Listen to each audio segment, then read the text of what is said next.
are charging the car again, but this time, let's bring out a little more light. This time we are no longer having a hot phone. So welcome to HB RV Lifestyle, the podcast. I'm the host, the Honey Badger, here to give it to you straight and transparent about the RV business, as well as other things. Things are changing really fast at the RV manufacturer level, okay? First things first is, and I talked about this a little earlier today, but I'm going to talk about it again because I got cut off because my phone was burning up. Hot day outside. Really hot day. It got to 94 degrees. Hi, Kathy. It got to 94 degrees in Northern California in March. That's pretty hot. And it's a one-off type of thing. It's not going to happen tomorrow, but very interesting. So my phone was burning up when I was originally talking about this, but you're starting to see a lot of retirements starting to happen at the executive level of the RV manufacturers. So the co-CEO of Forest River, Mr. Wright, is retiring in April, which is not that far away.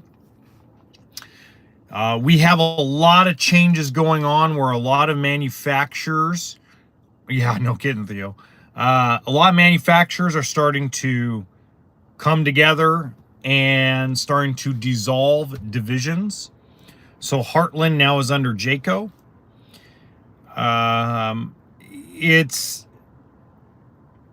was 94 felt really hot, especially when we've been in like the 40s and the 50s at during the day. Anyway, so we're having a lot of news coming out of manufacturing. Another thing that's huge right now, and again, I have to call it a rumor because they haven't made it public yet, but once again, manufacturing on the West Coast is going to be going away by the end of the summer.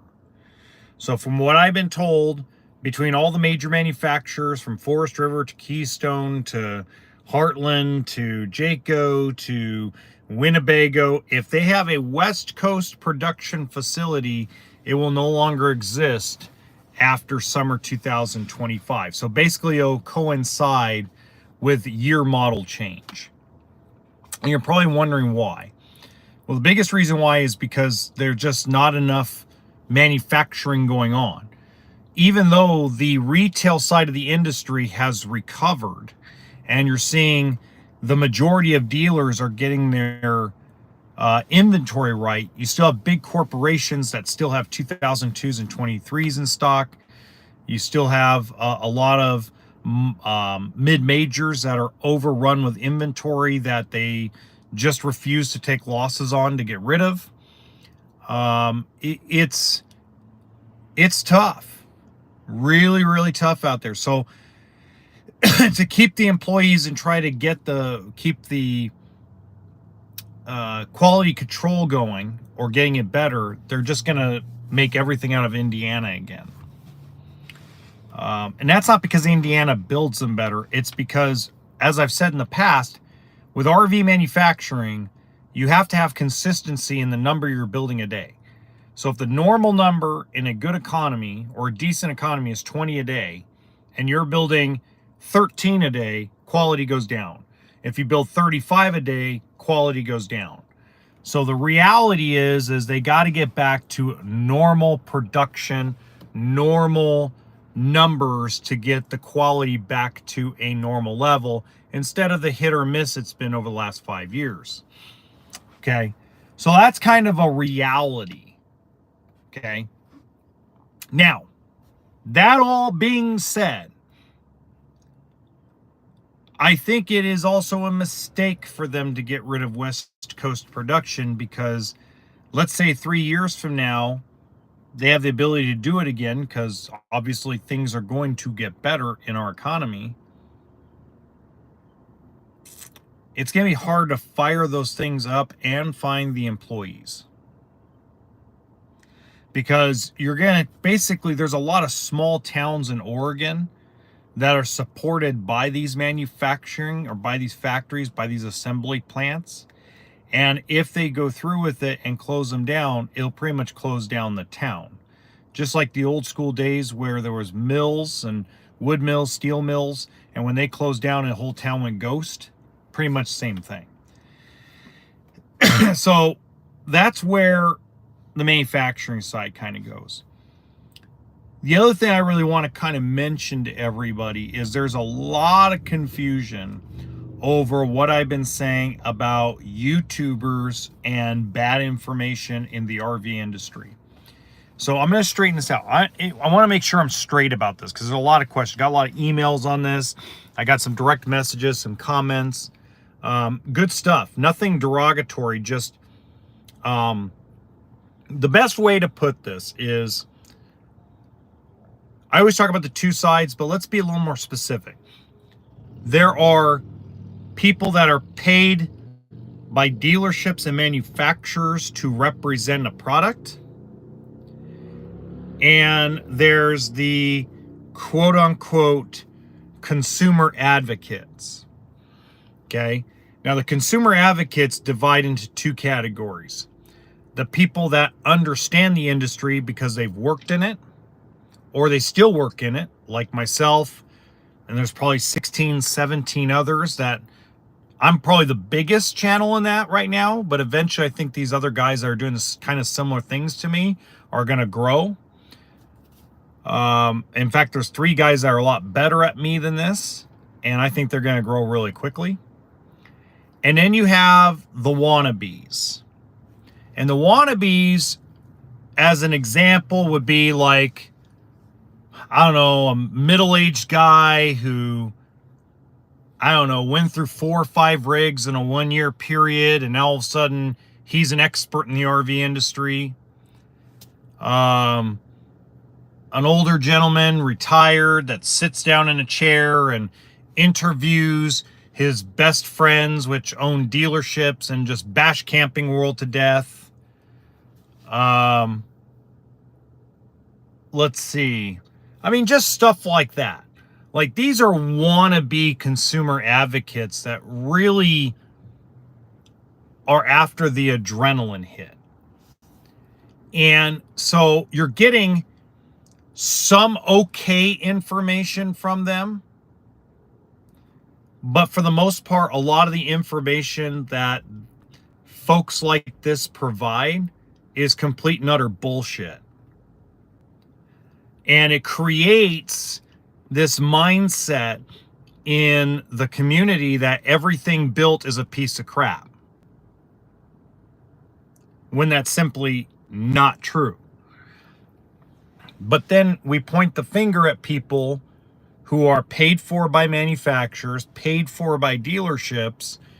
They are paid representatives to say nothing negative about a brand. Everything's innovative. Everything's great. Nothing's ever wrong. It's perfect. I've never seen it before. Blah, blah, blah, blah, blah. Look at this thing. They've never done it before, even though they've been doing it for 25 years.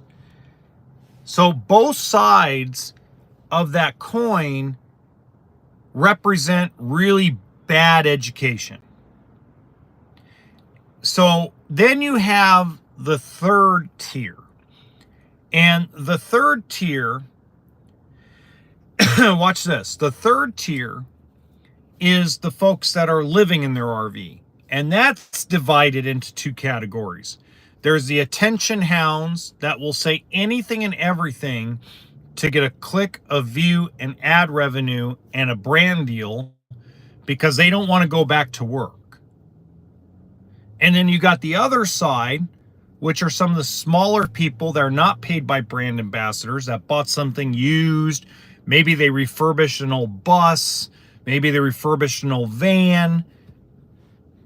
More or less, they don't care about the RV industry news or trying to get clicks or trying to come up with clickbait thumbnails. They're just there to film the lifestyle. And then once they're done, they sell their rig and they go back to normal life. Okay? There's a lot of examples of that. You can think of examples like that on your own. Okay? So there's so much shitty, bad, horrible, terrible information that is false, like the motorhome sales ban in California. Every day I see new motorhomes, diesel pushers, Class B Mercedes diesel motorhomes, gas coaches. I see them being driven from the factories directly to the dealers, and we're in March of 2025. So obviously, there's such a motorhome sales ban in California that motorhomes are coming in from the factory that are diesel, that are gas, left and right. So I wonder, where did that motorhome sales ban go? Was that really real? No, it was freaking bullshit. So again, that was spread by a specific, particular full-time RVer YouTuber that was desperate for views, desperate for money, and spread a nasty, terrible rumor without doing her homework. And if you don't know who she is, you could figure that out on your own. And it's not Liz Amazing. So she spread a lie about the generator ban, and now she's spreading lies about the motorhome sales ban. And again, someone who's never worked in the industry, someone that's never sold at a dealership, turned a wrench at a dealership, turned a wrench at a manufacturer, has no fucking clue what they're talking about, and yet they're allowed to have a platform and give you, the consumer, you, the RV industry, you, the RV community, rotten, bad lies. Fact of life. And we can't stop it. So when I'm talking about this, I'm talking about it from the perspective of, when I've been wrong, I say I'm wrong. But let's see, how often have I been wrong?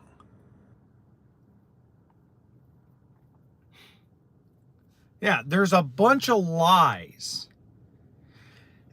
And I'm going to do a video on this when I go back to the shop, because I want to take some time to do it. Because the California Air Resource Board and I have been in constant communication. They gave me 3 press releases that I need to read through that basically take everybody's bullshit video and throws it in the garbage, but it won't get the views. So I need your help. When I release this video and prove that they are lying, I need it spread throughout the internet. So the only way it's going to get spread through the internet is if you guys share it to everybody and we get that video to blow up. That's the only way that we're going to get the right information out to the community without this couple who likes to start vicious rumors that are untrue and then turn around and talk shit about me on their video.